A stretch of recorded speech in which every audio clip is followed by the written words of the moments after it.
안녕하세요. 붓다 연대기 저자 이학종입니다.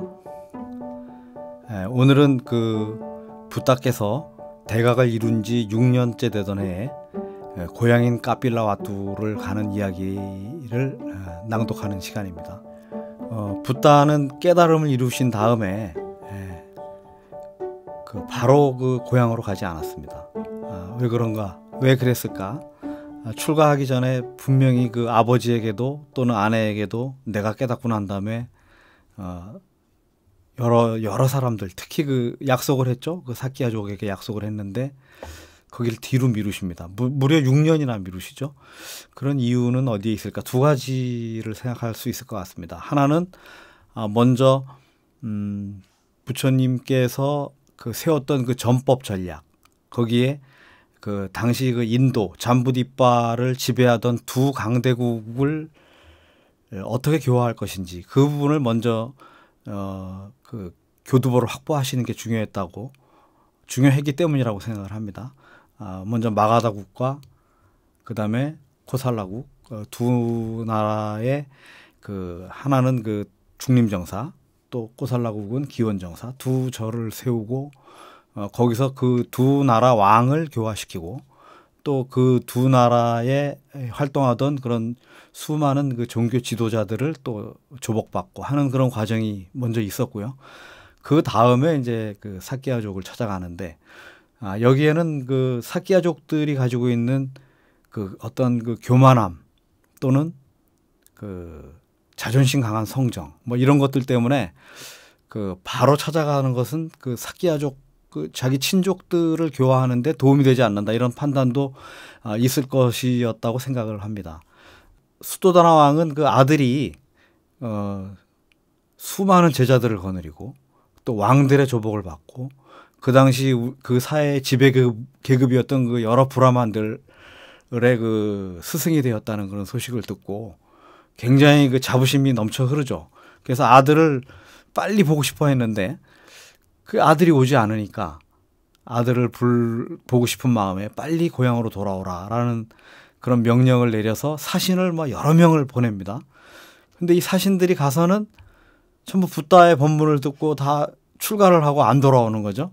우리 속담에 하몽차사란 말이 있는데 바로 이 경우가 해당되는 겁니다. 그래서 결국은 수도다나 왕은 마지막으로 어린 시절부터 붓다와 둘도 없는 친구였던 깔루다이를 특별히 불러서 부탁을 합니다. 네가 꼭 가서 내 아들을 고향으로 꼭 모시고 와라. 그래서 이제 깔루다이가 이제 가죠. 가서 역시 깔루다이도 붓다의 모습을 보고 또 붓다의 설법을 듣고 정말로 대단한 그런 그 당시 종교 지도자나 왕들이나 고관 대작들이 전부 붓다의 앞에 와서 귀의하고 조복하는 것을 보고 본인도 이제 출가를 하고 거기서 비구가 됩니다. 그리고 나서 열심히 정진을 해서 아라한이 되죠. 사키야족 최초의 아라한이 되는 분이 바로 깔루다이입니다.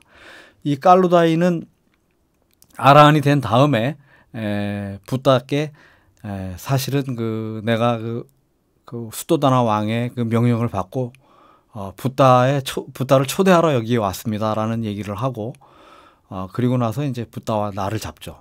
그래서 언제쯤 가자 이렇게 날을 잡은 다음에 먼저 가라, 이렇게 이제 한 일주일 먼저 가서 내가 고향을 찾아간다는 것을 미리 알려드려라, 이렇게 얘기를 합니다. 그런데 이 깔루다이는 사실 시문이 뛰어났습니다. 아주 문학성이 뛰어난 그런 사람이었기 때문에 수도다나 왕에게 붓다는 이런 사람이다라는 것을 자기가 본대로 아름다운 시로 이렇게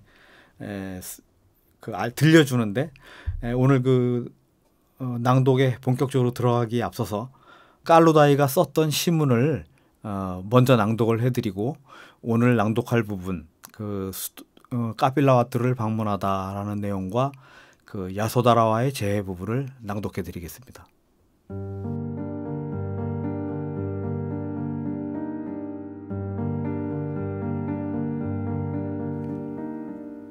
인간 세계에서 온전한 깨달음을 얻으신 붓다께서는 바른 선정에 들어 평안을 즐기시는 분,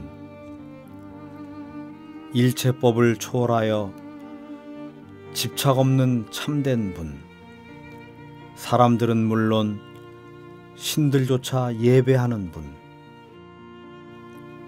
일체의 탐욕에서 해탈을 즐기시네. 금강의 암석에서 황금을 만들어내듯 온갖 속박 벗어나 평안을 즐기시네. 번뇌의 가시숲, 거침없는 코끼리처럼, 허공에 뜬 태양처럼, 우뚝 솟은 봉우리처럼, 커다란 권능 지니고도 모든 생명 해치지 않는 위대하고 신비로운 용과 같은 코끼리. 여러분께 그분을 자랑하렵니다. 고행과 범행은 그분의 뒷발, 믿음의 코로 진리를 탐구하고 지혜와 평정이 상아처럼 빛납니다. 온갖 가르침 가득 담긴 두둑한 배, 외 떨어진 꼬리처럼 고독을 즐기시는 분, 가건 서건 앉건 눕건 그 코끼리는 늘 몸과 마음이 선정에 든답니다. 청정하고 맑은 공양 따뜻하게 받아주고 순수하지 않은 공양 받지 않으시며 구차하게 목숨에 집착하지 않으시니 어떤 허물도 그분에게선 찾아볼 수 없답니다. 온갖 번뇌 끊어 없애고 일체 속박 벗어나 자유롭게 논일며 구속되지 않는 분, 세상에 태어나 이 세상에 살면서도 어떤 욕심에도 물들지 않는 분, 새하얀 저 연꽃과 같답니다. 부드러운 향기에 사랑스러운 빛깔, 더러운 물에서 나고 그 물에서 자라도 물과 진흙의 더러움에 물들지 않는답니다.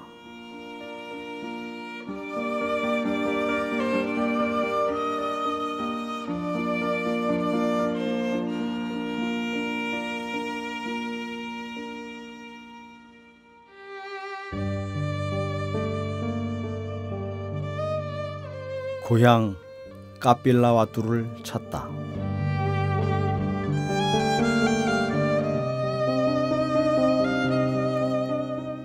숫도다나 왕과 수많은 사키아족 주민들이 2달 가까운 긴 여정을 거쳐 까빌라와뚜에 도착한 붓다를 영접했다. 사키아족 출신 영무의 기환에 백성들은 왕궁으로 난 길을 청소하고 꽃을 뿌리며 환호하였다. 숫도다나 왕은 자신의 가슴 속에서 용솟음치는 끝모를 기쁨을 감출 수가 없었다. 아들이 멀리서 다가오는 것을 바라보는 숫도다나와 고따미의 눈에는 감동의 눈물이 흘러내렸다. 위대한 성자가 된 아들의 아름다운 위엄에 저절로 기쁨이 솟아났다. 아, 저 모습이 진정 우리 아들 고따마 시타르타의 모습이란 말인가. 두 사람의 마음은 위대한 사문이 아주 가까이 있는 것 같으면서 동시에 한없이 멀게만 느껴졌다. 이미 저 존귀한 성자는 이제 그들의 아들 고따마 시타르타가 아니었던 것이다. 그러나 상당수의 사키아족들은 붓다라고 해도 자신의 조카뻘이나 동생뻘쯤 된다는 생각에 예배를 올리지 않았다. 붓다는 전법에 앞서 자존심이 지나쳐 자만심으로 물든 사키아족의 교만을 조복받을 필요가 있었다. 그래야 참 진리를 수용할 마음가짐을 가질 수 있을 것이기 때문이었다. 이적행을 결심한 붓다는 명상에 들어 1만 세계를 비추리라는 의도를 일으켰다. 그러자 1만 세계의 인간들, 신들, 범천들이 비추어졌다. 놀라운 광경을 본 사키아족들이 환호하는 동안 붓다는 순식간에 공중으로 날아올라 몸의 12부분에서 물과 불이 동시에 뿜어져 나오는 쌍신변의 기적을 보여주었다. 이 광경을 본 수도다나 왕은 엉겹결에 아들에게 큰 절을 올렸다. 왕이 절을 하자 수많은 사키아족들도 일제히 엎드려 붓다에게 절을 올렸다. 붓다는 왕궁으로 이어진 길을 벗어나 성밖 니그로다 숲으로 향했다. 성대한 연회를 준비하고 기다리던 수도다나 왕과 사키아족은 당황할 수밖에 없었다. 그러나 수도다나 왕은 애써 침착함을 되찾고 내 아들이 돌아왔으니 그것으로 되었다며 스스로를 위로하고 모여든 사키아족 백성들을 위로했다. 자, 다들 니그로다 숲으로 가봅시다. 니그로다 숲에 이르자 아들이 가까이 다가왔다. 수도다나 왕은 재빨리 마차에서 내려 자신이 먼저 아들에게 인사하며 말했다. 실로 7년여 만에 만나게 되었습니다. 우리는 이 순간을 애타게 기다려왔습니다. 누가 시킨 것도 아닌데 수도다나 왕은 자신도 모르게 아들에게 경어를 사용하고 있었다. 나의 아들 시다르타가 태어나던 날 전륜성왕의 운명을 타고났다는 선인들의 예언에 나는 아들이 발에 예배하였습니다. 왕자의 어린 시절 농경제가 열리던 날 잠부나무 아래에서 명상에 든 거룩한 모습을 보고 나는 또 한 번 마음속으로 아들을 우러러 보았습니다. 그리고 오늘 이 순간 만개한 꽃처럼 밝고 깨끗한 얼굴을 보니 나는 또 내 아들의 발 아래 예배를 드립니다. 조금 전까지만 해도 거만한 태도를 보였던 사키아족의 원로들과 왕족들도 붓다에게 다가가 꽃을 바치고 머리를 조아렸다. 자부심 강한 사키아족의 정수리에 붓다의 발바닥에 묻었던 흙먼지가 날렸다. 수많은 대신들과 백성들이 차례로 절을 하고 자리에 앉았다. 사키아족이 오만함과 교만을 버리고 낮은 자세로 믿음의 천을 마련하자 비로소 붓다는 환한 미소를 보이며 온화한 눈빛으로 동족을 둘러보았다.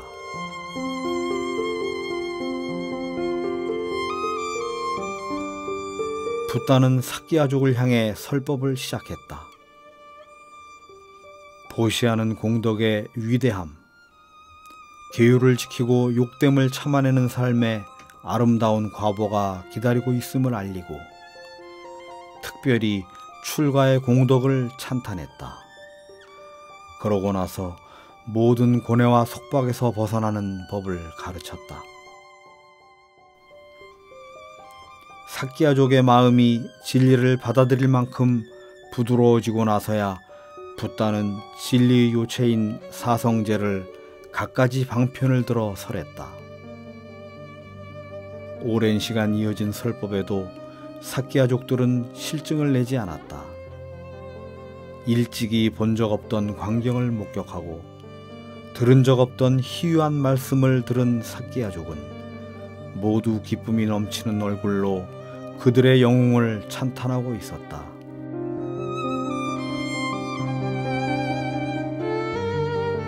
이때 수도다나 왕이 아들이지만 위대한 스승이 된 붓다에게 다가가 물었다. 스승이시여, 이 왕국을 넘겨주고 싶지만 내가 그렇게 하더라도 붓다께서는 이 왕국을 한갓 한 줌의 죄로 여길 것이라 생각합니다. 수도다나 왕은 한때 태자였던 아들에게 여전히 남아있는 미련을 이렇게 표현했다. 부왕이시여, 당신의 마음이 아들에 대한 사랑으로 가득 차 있으면서도 아들 때문에 크게 상심하고 계시다는 것을 잘 알고 있습니다. 출가한 아들에 대한 애정에 못지않은 자비심으로 백성들을 보살피십시오. 그렇게 하시면 아들 대신에 더욱 위대한 사람, 진리의 교사, 옳은 길의 창도자, 평안과 열반의 초대자가 당신의 마음속에 자리할 것입니다. 붓다가 아버지를 위로하는 애절한 표정으로 말했다.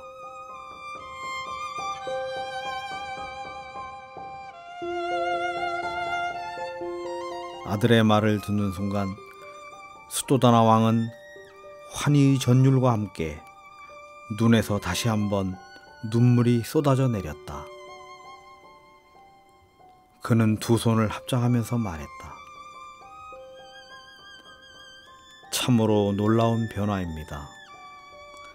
나를 짓누르던 슬픔이 말끔히 가셨습니다.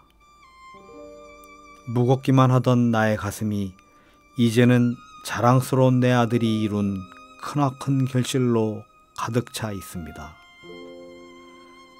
권력이라는 물리치기 어려운 쾌락을 거부하고 돌을 닦는 생활 속에서 숭고한 목표를 이룬 붓다의 행동이 옳았다는 것을 이제야 깨달았습니다. 올바른 길을 발견했으니 이제는 미혹으로부터 해방을 갈망하는 모든 사람들을 이끌어 주어야 할 것입니다. 수도다나 왕은 잠시 붓다와 그 제자들을 돌아본 후 물었다. 저 비구들은 어떤 분들입니까? 이 사람은 빈비사라 왕의 존경을 받으며 500명의 제자를 거느렸던 우루엘라 까사빠입니다. 이 사람은 우빠티사 마을 촌장의 아들 사리뿌따입니다. 이 사람은 꼴리따 마을 촌장의 아들 모깔라나입니다. 이들 모두 마가다국의 브라만 출신으로 학문이 출중한 비구들입니다. 수도다나 왕은 적지 않게 당황했다. 내 아들 시타르타는 순수 혈통의 크사테리아다. 크샤테리아인 나의 아들을 저런 위대한 브라만 출신들이 제자가 되어 감싸고 있다니. 수도다나 왕은 붓다와 이별하고 다시 궁전으로 돌아왔다. 잔뜩 마음이 들떠있는 며느리 야소다라가 그를 기다리고 있었다. 그녀가 물었다. 아버님, 저희 남편 시타르타는 어떻던가요? 많이 변해 있었나요? 그렇다. 시타르타는 왠지 근심스럽고 불행해 보이던 예전의 시타르타가 아니었다. 더 이상 쉽게 격해지고 감성적인 그런 사람이 아니었어. 평온하며 침착했고 확신에 차 있었다. 그의 얼굴은 맑고 밝게 빛나고 있었단다. 수도다나 왕이 자랑스러운 아들의 모습을 떠올리며 약간은 상기된 표정으로 대답했다. 그러나 야소다라는 아직 붓다를 만날 채비가 되어 있지 않았다. 그녀는 7년 넘게 떨어져 있던 남편과의 해오가 몹시 불안했다. 그녀는 자신의 감정이 어떨지 또는 시타르타가 어떤 반응을 보일지 상상할 수도 없었다. 그녀는 제자들에게 둘러싸여 있는 붓다를 방문한다는 것이 여간 불편하고 불안한 게 아니었다. 그것은 달갑지 않은 경험이 될 것이 분명했다. 그녀는 시타르타가 왕궁을 방문할 때까지 기다리기로 했다.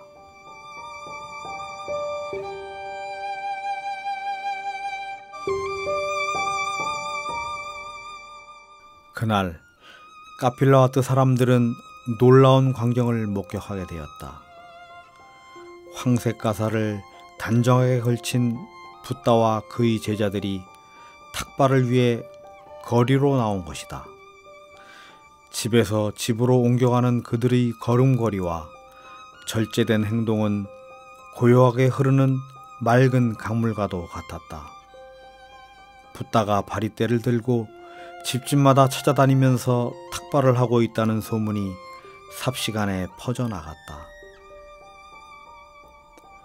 예전에는 시종을 거느리고 마차만 타고 다니던 시내에서 시따랐다가 걸식을 하고 있다니.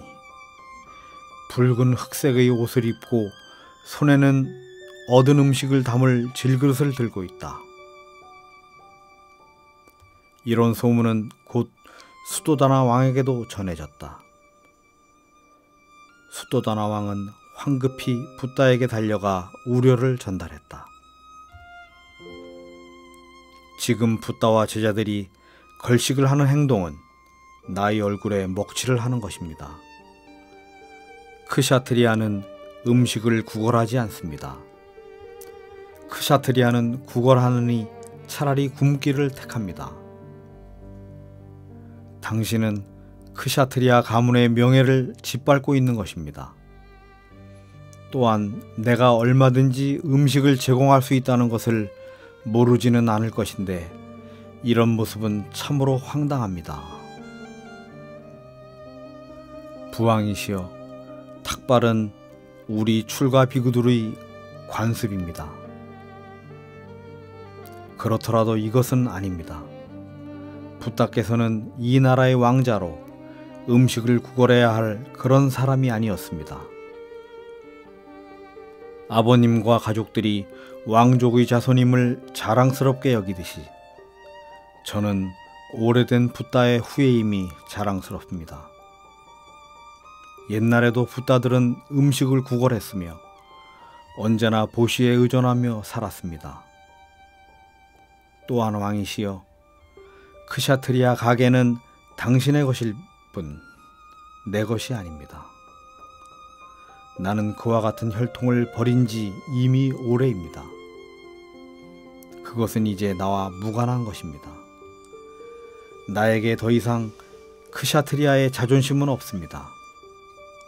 그런 자존심이 없으므로 나는 어느 것도 욕되게 하지 않습니다. 브라만, 크샤트리아, 바이샤, 그리고 수드라 따위의 구별은 브라만들이 만든 구분일 뿐입니다. 나는 브라만의 노예가 아니라 붓다, 즉 깨달은 사람입니다.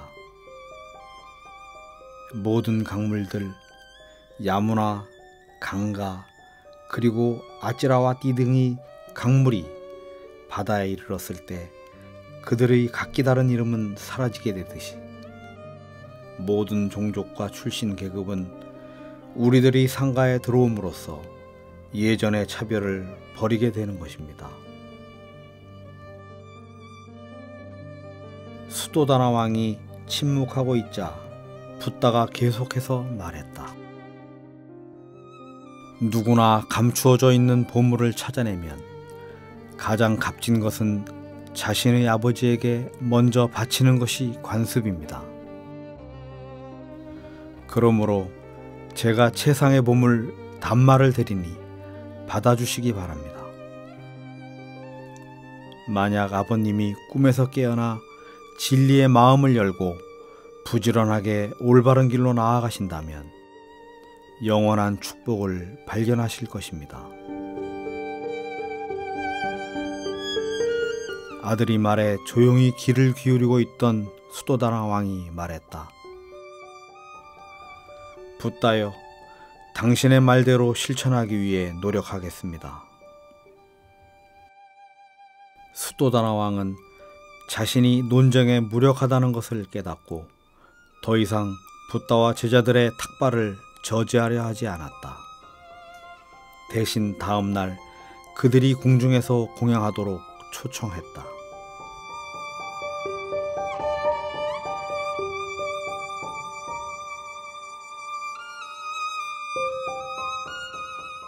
야소다라와의 재회. 다음 날 아버지와 약속했던 공양을 받기 위해 붓다는 제자들과 함께 왕궁에 도착했다. 수도다나 왕과 고따미 왕비, 이복 동생 난다, 그리고 아들 라울라가 붓다를 영접했다. 라울라는 처음 만나보는 아버지를 대하면서 어리둥절한 표정을 감추지 못했다. 황색 가사를 걸친 아버지 붓다를 바라보며 어린 라울라는 생각했다. 왜 아버지는 이런 식의 생활을 선택했을까? 왕궁에서 얼마든지 편안하고 호사스럽게 지낼 수 있었는데도 왜 아버지는 저런 가사를 입고 거지처럼 음식을 구걸하러 바리떼를 들고 다니시는 걸까?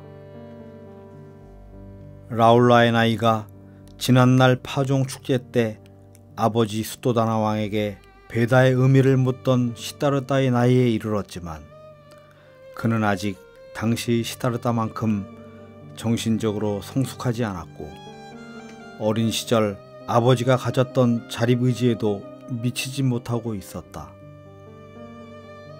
시다르다가 떠나고 없는 동안 할아버지 수도다나 왕은 어린 라울라의 아버지 역할까지 대신 해왔다. 라울라로서는 태어나서 처음으로 친아버지를 만나는 것이었다. 그러나 라울라는 선뜻 아버지에게 다가설 수 없었다. 그런 자신이 서글프게 느껴지기도 했다. 그는 자신과 아버지 사이에 엄청난 거리가 있다는 것을 깨달았다. 아버지는 다가와서 안아주지 않았고 그 자신 역시 아버지에게 달려가 매달리지도 못했다.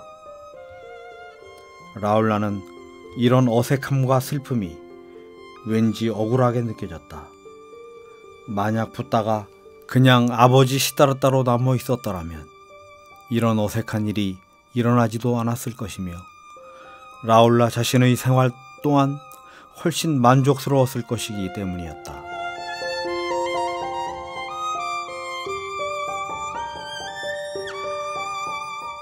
제자들과 함께 준비된 자리에 앉고 나서야 붓다는 그 자리에 야소다라가 참석하지 않았음을 알았다.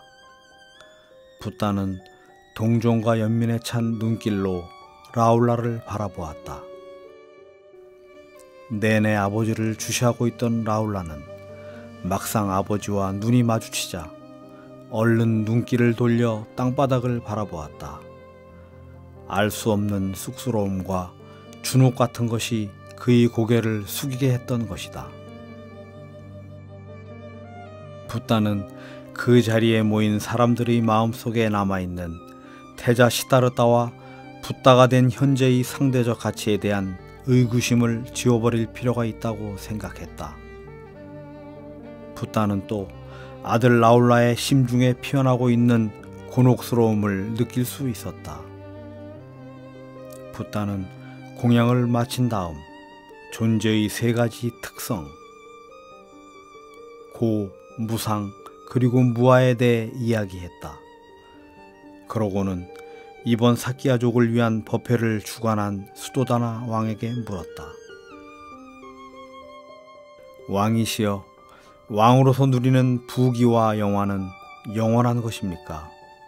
아니면 유한한 것입니까? 질문을 받고 잠시 생각에 잠겼던 수도다나 왕이 대답했다. 무상한 것입니다. 그렇습니다. 그런데 일시적이며 변화하는 이 세계에서 인간은 영원한 행복과 만족을 추구합니다. 왕이시여, 인간이 그와 같은 행복과 만족을 이룰 수 있다고 생각하십니까? 어리둥절해진 수도다나 왕이 붓다에게 반문했다. 그렇다면 스승이시여, 행복과 불멸의 경지를 찾아 안락하고 즐거운 가정생활을 벌인 당신께서는 영원한 행복과 불멸의 경지를 성취하지 못했다는 말입니까? 나는 물론 영원한 행복과 불멸을 찾아 출가했습니다. 그러나 내가 발견한 행복과 불멸은 처음 찾아 나섰던 그것과는 다릅니다. 더욱더 어리둥절해진 수도다나 왕이 물었다. 세종께서 발견한 것은 어떤 것입니까? 나는 인생의 본질, 즉 인간적 불행의 원인을 발견함으로써 마침내 그 불행으로부터 벗어나는 길을 찾아냈습니다. 그리고 나는 죽음을 제거함으로써가 아닌 윤회와 재생으로 끌고 가는 원인을 제거함으로써 불멸을 성취하였습니다.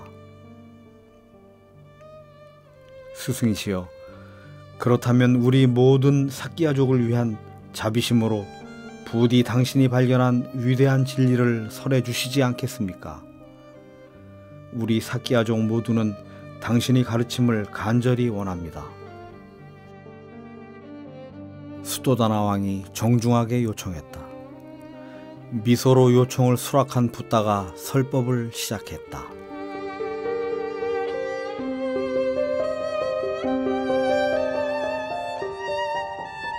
왕이시여, 인간계보다 열등한 축생계가 있습니다. 축생들의 성격은 대개 융통성이 없고 완고한 편입니다.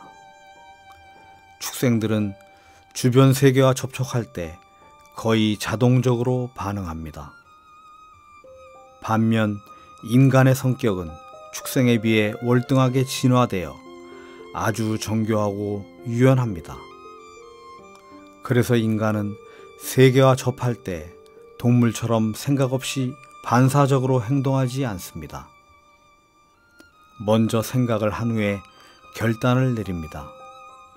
이런 결단이 인간을 생존하게 하며 위난으로 가득 찬 이 세계의 삶에 체계를 세우는 것을 가능하게 합니다.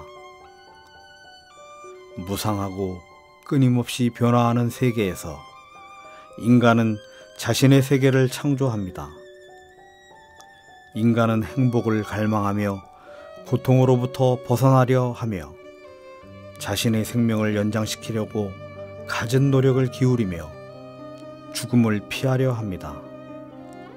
또한 인간은 자신의 미래를 보호하기 위하여 좀 더 많은 재물을 축적하려 합니다. 부유해졌을 때 인간은 자신의 부를 훔치려는 타인들의 기도를 막아낼 길을 모색하게 됩니다. 인간은 자신을 보호하기 위해 안전한 성체를 짓고 그 안에 자신의 쾌락과 만족을 충족시키기 위한 갖가지 시설과 장치를 만듭니다. 인간은 못과 샘, 꽃과 과일나무로 가득 찬 정원을 만들고 자신의 향락을 위해 악사, 가수, 무의를 고용합니다. 늙으면 자신의 생명을 늘리기 위해 노구를 돌볼 최고의 의사를 찾습니다. 왕이시여, 이것이 인간의 성향에 따라 창조된 세계입니다. 이런 식으로 사람들은 제각기 제 자신의 능력에 따라 자기 세계를 만듭니다. 사회의 최하위에 있는 노예로부터 법을 보호하고 법으로서 전륜성왕에 오른 마 수다사나와 같은 위대한 군주에 이르기까지 모든 사람들이 각기 자신의 성향에 따라 자기 세계를 창조하는 것입니다. 왕이시여, 어떻게 생각합니까? 인간의 성향으로 인하여 형성된 것들은 영원한 것입니까? 아니면 무상한 것입니까?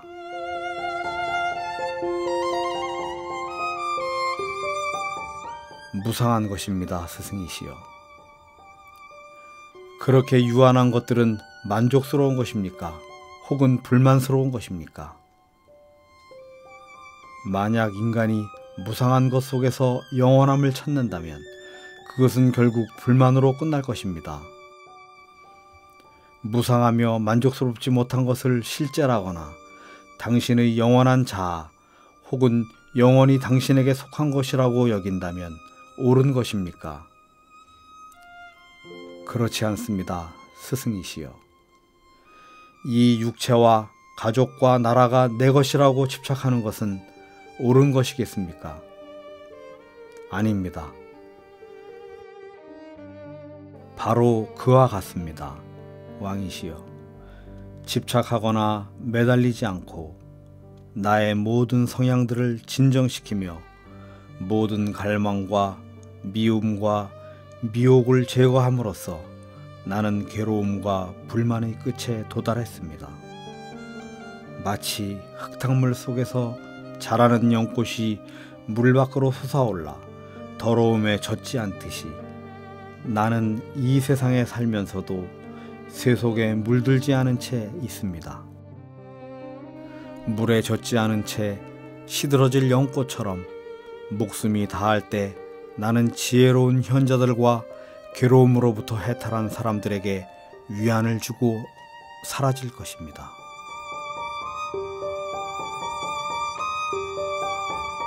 이 설법이 끝나면서 수도다나 왕은 자신의 무지와 자존심을 극복하고 임육과, 즉 미래세의 아라한이 될 것이 약속된 예비 성자의 반열에 들어갔다.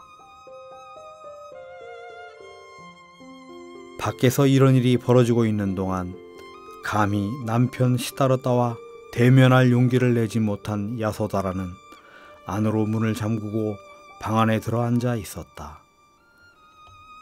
야소다라는 깊은 생각에 잠겨 있었다. 야소다라의 애매하고도 곤란한 입장을 헤아린 붓다가 자리에서 일어나 수도다나 왕에게 다가갔다.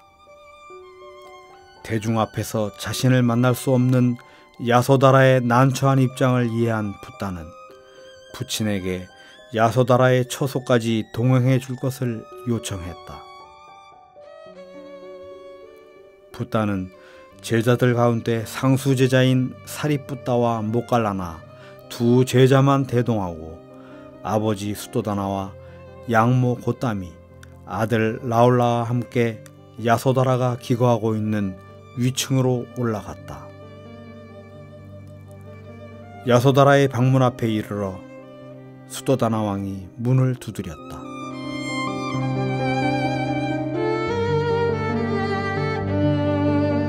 방문이 열리자 붓다의 눈에 야소다라의 마음속에서 일어났던 것들이 그대로 드러났다.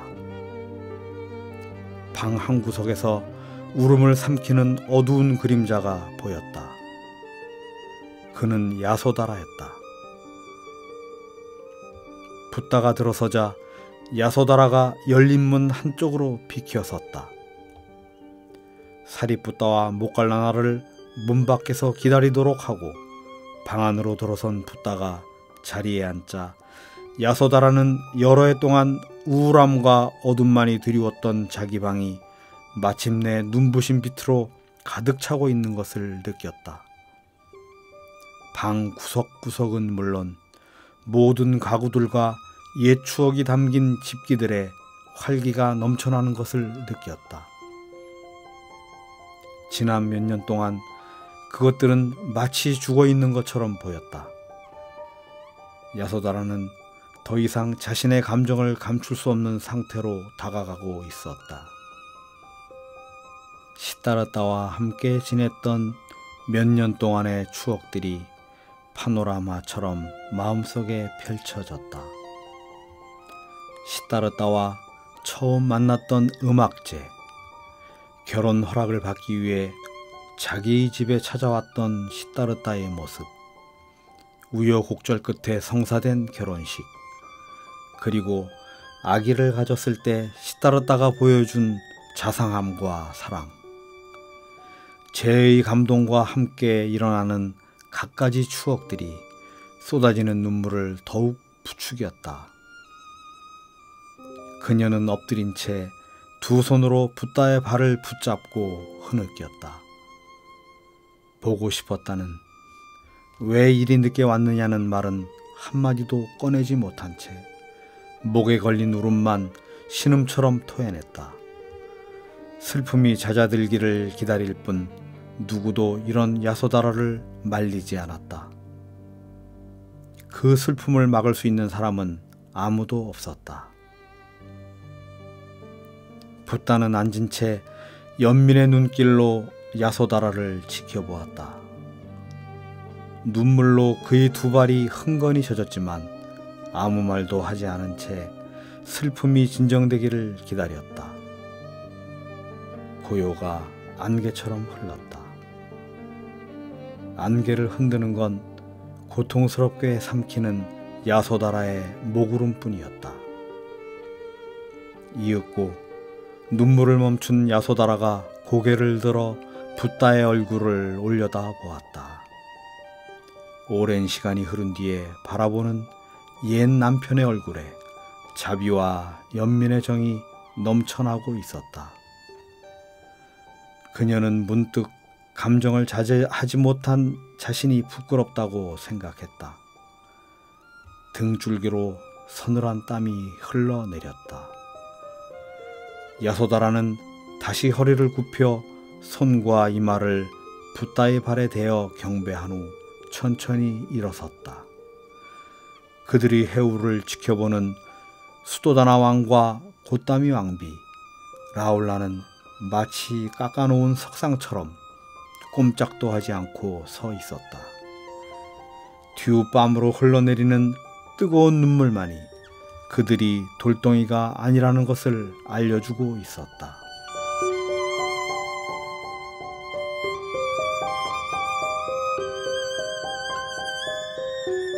숫도다나 왕이 맨 먼저 침묵을 깨뜨렸다. 스승이시여, 당신께서 떠나고 난 다음 몇 년 동안 야소다라는 고행자와 같은 생활을 해왔습니다. 당신이 삭발을 했다는 소식을 들었을 때는 며느라기도 함께 삭발을 했으며 향수와 장신구의 사용을 중단했습니다. 당신이 맨 땅에서 잔다는 소식을 듣고는 이불을 모두 치워버렸습니다. 당신께서 출가한 후 다른 왕실에서 위로의 뜻으로 폐물을 보내왔지만 모두 되돌려 보냈습니다. 또한 바리떼의 음식을 얻어 공양을 받는 남편을 따라서 정해진 시간에 질그릇에 담긴 음식만 먹었습니다. 모든 감각적인 즐거움을 버리고 궁중에 들어앉아 외출도 거의 하지 않았습니다. 나의 며느리 야소다라에게 남아있는 유일한 즐거움은 라울라를 키우는 일이었습니다. 야소다라의 이런 행동은 일시적인 감정에 따른 것이 아니며 용기가 없어서도 아닙니다. 아버지의 말을 들으며 야소다라의 눈물을 말없이 바라보던 붓다는 고개를 끄덕이더니 나지막한 소리로 말했다. 네, 잘 알고 있습니다. 야소다라가 저를 보살피고 변함없는 사랑을 보여주었던 것은 금생만이 아닙니다. 그러고는 수도다나 왕을 향해 말을 이었다.